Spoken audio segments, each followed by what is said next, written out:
How do you like playing with a couple of younger players so far? It's been fun. They're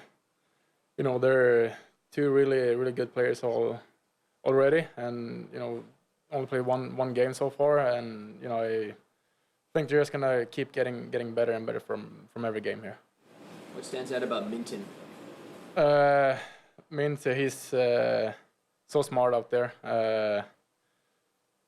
Kind of feels like he's been in the league for a long time already. Very mature. It means he's gonna be a great player. You ever play on a line with two guys that young before, like in your career, where they're probably asking you a lot of things and trying to figure out what's what in the NHL? No, I don't think so. But I mean, they feel like they got pretty much everything figured out. They don't need me to teach them that many things out there. I think they got it all by themselves.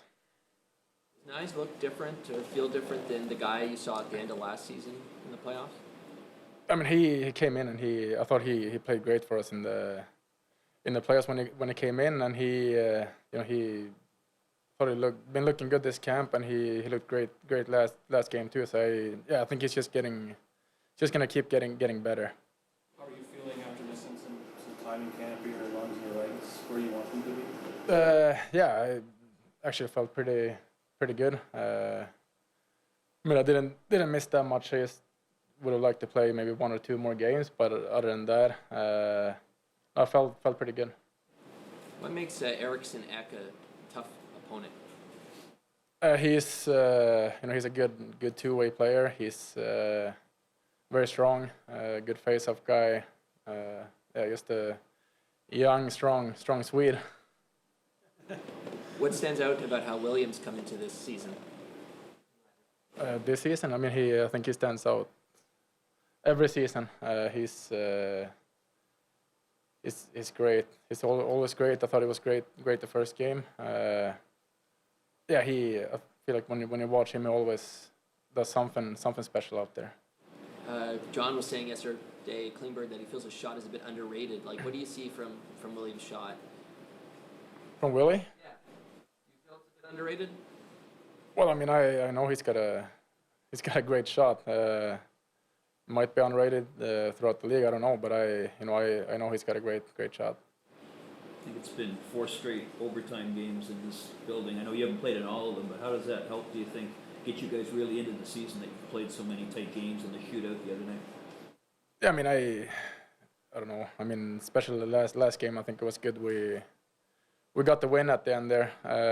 It was a kind of a weird game. I think we had a couple of good periods. We did some bad things, but most of the game I think we played pretty good. William, what was the feel like in game 1 for your line? I think we were able to create quite some chances, and didn't capitalize on all of them, but I think that's a good start for us for the season. Good start on the power play too. What inspired the wink to John?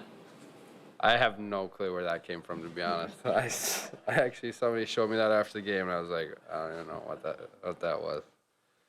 He said the last time you guys linked up, it was actually you feeding him. Did you appreciate him returning the favor? Do you remember that you set him up? Oh yeah, that was at World Championships, I think. Yeah, I remember that. Yeah, I obviously appreciate that. Was a great pass, and just had to clap that one. How much of a difference do you think a right shot at the top is going to make on the power play?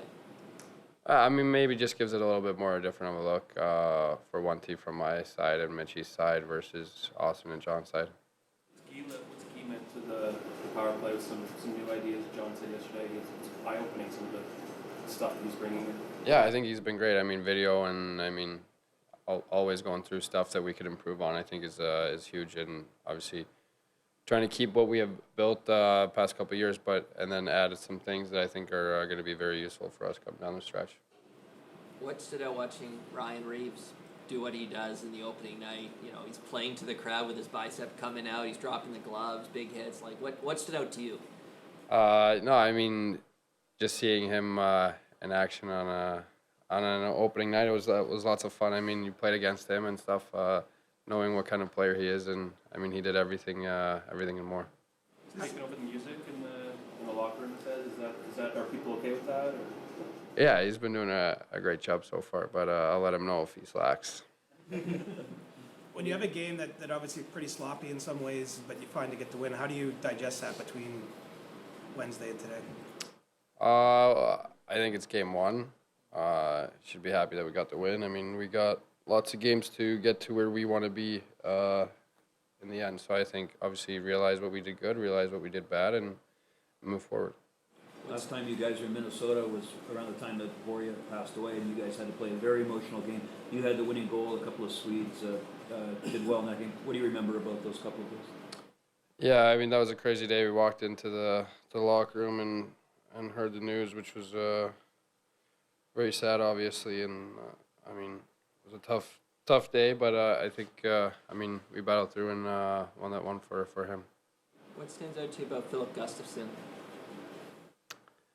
I don't really know too much about him, but I mean, from what I've seen, did he have a shutout in his first game or something? Yeah, so, yeah, probably a pretty good Swedish goalie. Thanks, William. So, what was the experience like, home opener with the Leafs?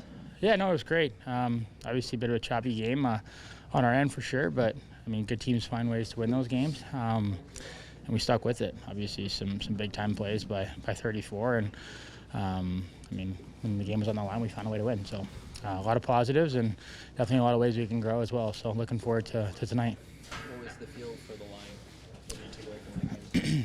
Yeah, no, there's a lot of special teams for sure. So, but no, I mean, overall, we had some looks for sure. And there's some stuff that we can clean up as well. But again, that's game 1 of 82, so that's to be expected. And looking forward to getting a little bit better tonight. How would you describe the impact that Ryan had in the game early on, and then really his lines were all throughout the game? Yeah, I mean, you can make an argument that their line was our best line last game for sure. Obviously, Rebo played a big part in that, but I mean, Davey was awesome, and Greggy's shot was, I mean, he even had a couple of morning skate today. It seems to be his signature, just inside the blue line, like this high off the ice and post in. So he's good at it, and he buzzes pretty good out there. So that line was huge for us. You were working on one-timers with Coach Boucher yesterday. Like, what was your focus just at the end of practice? Just working on my one-timer. Yeah, no, Yarny and I sometimes get caught on our one-timer sides in the power play there if we get out there with enough time, and yeah, just trying to get a shot off and hit the net, and just working on some follow-through stuff and whatnot. But yeah, just pretty standard post-practice, work on little things of your game. What's your take on morning skates? Because I don't think we saw you Wednesday. Like, yeah, no, it's kind of hit and miss. I mean, sometimes you'll see me out there, sometimes you won't. But today you did see me out there, so keep you on your toes. Is that a sports science thing where they try to convince you to not go on the ice, or is it just how you feel? Or? Nah, man, don't read too much into that stuff. Yeah, don't lose sleep over the morning skate thing. No, I mean, sometimes you're feeling it, other times you're not, and I mean, just to feel the puck a little bit in the morning sometimes makes you feel a little bit better at night. So it's individualized for sure. John Klingberg was saying he feels William has a bit of an underrated shot. Like, what's your perspective on the way he can, release Underrated shot? That's what, he said. Oh. Klingberg, maybe because he's been out west. I don't know. Yeah. Nylander shot. Shot's pretty on par with what everyone says it is. Pretty good. Okay. Really good. But no, I mean, maybe it is underrated. I'm not sure. But if it is, yeah, it's very, very good. Yeah. I was in Florida last year, and I recall you doing a rookie lap for your first NHL game. How did you end up with a quasi-second one the other night? Yeah, I think all the boys were kind of yelling at me, especially Revo, who was giving it to me to go out there. So I didn't really want to say no, so just hopped out there with them. Yeah, you gave Fraser a little bit of time, though, for himself, though. How was it? Oh, for sure. Yeah. Yeah, I mean, it wasn't really choreographed on my end. I kind of just standing there, and they were kind of pushing me out the door, so I didn't really expect it. But yeah, I'm excited that we got to spend that time together. How do you feel the line's been working? Yeah, I think it was a rough start for us in the beginning. I think we were a little bit nervous. Didn't have too much poise with the puck, but I think as the game went on, I think we did much better, and I think we started skating a lot harder and just got to play with the puck a lot more. So I think it's just building, and I think we're building some chemistry with Yarny there too, and it's fun to play with those two guys. How would you describe your relationship with Brock Faber? Really good. You know, he was one of my best friends when I was back at school. So, you know, he was obviously our captain there, so I looked up to him a lot. And, you know, great role model, and, you know, love to learn from that guy. And, yeah, so it's pretty cool that I get to play against him now and on such a stage. So. How long did you guys talk about just that idea of battling it one day?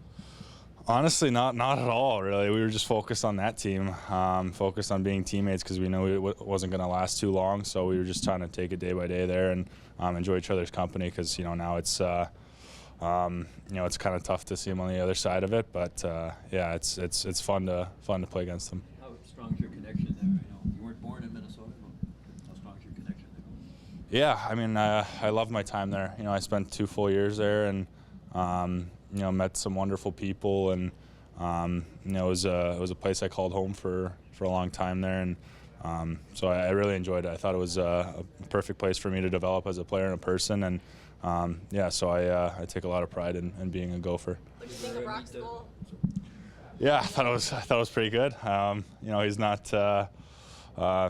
You know, he's really happy on that one, and yeah, it's just pretty cool to see. Who has the edge when you guys are out together tonight, do you think? I mean, hopefully it's me, right? Yeah. We're going to work harder for it to be me, so. Did you guys have some? What's that? I did not, no. I think we're both giving each other a little bit of space here because I know it's going to be, you know, kind of toe-to-toe out there tonight. How cool is it also, I mean, Cooley gets his first couple yesterday, 2 points. I mean, you know, just to see all 3 of you guys in the league right now performing at such a high level. Yeah, I mean, it's really cool to see. You know, you know, I got to kind of grow up with those guys, and it's been really nice to see them, you know, have success and do well. It's yeah, it's really awesome.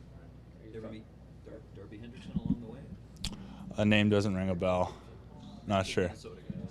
Their assistant coach right now. Oh, gotcha. Yeah, no, I didn't know that, but yeah, I think there's a lot of Gophers around the NHL, so yeah, someone has a connection or two.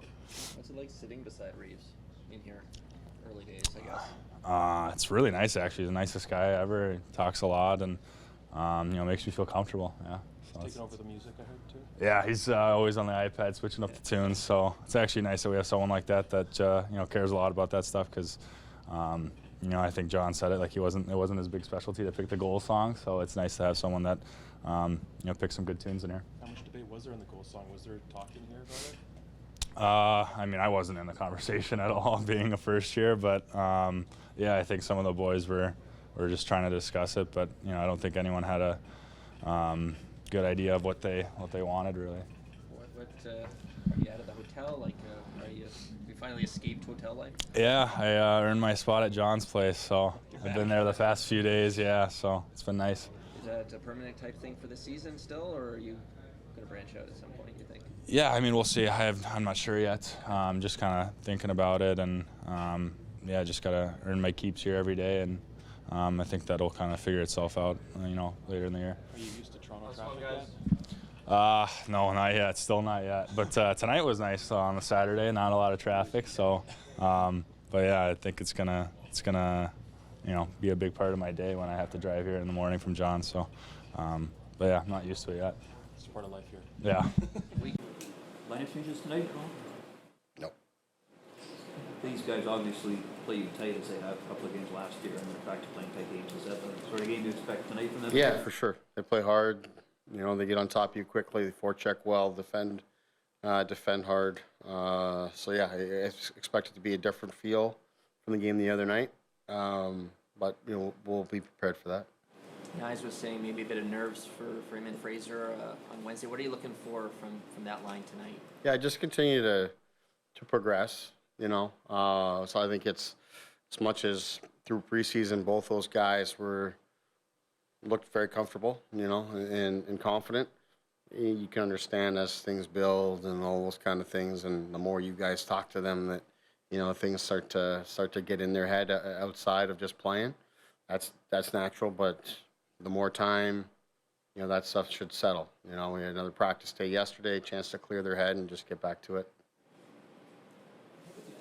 Power plays in the league in general, Sheldon, not just your team, but how much teams have loaded up with forwards, and there used to be, you know, 2 defensemen, you know, sort of jam the net one time. Like, how have you seen the evolution in the last number of years with the skill, the calculus that teams have done, that it's worth maybe risking a shorthanded chance with the firepower that you have?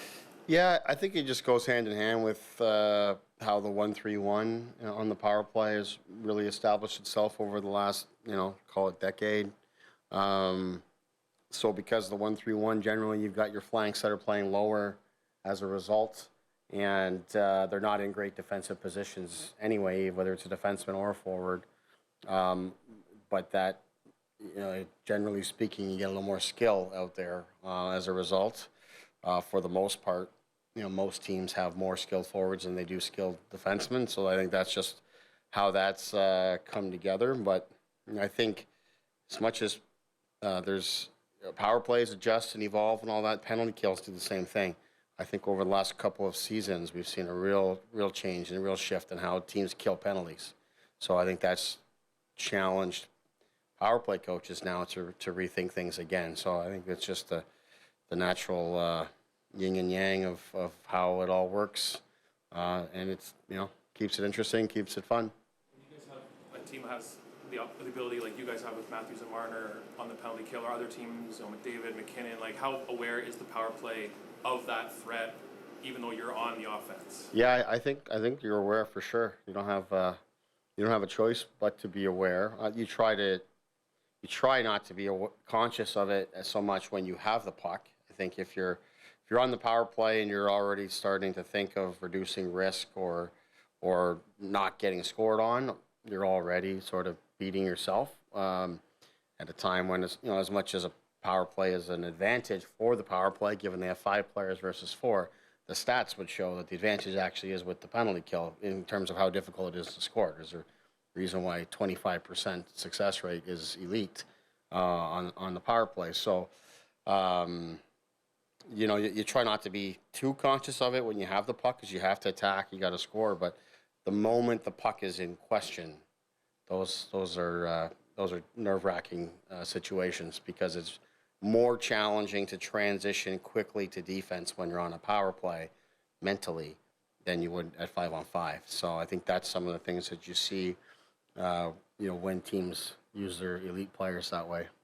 Marlies are starting up today. How well have you got to know John Gruden, and same idea that you would like them to mirror your system, so if they're called up, they're ready to go?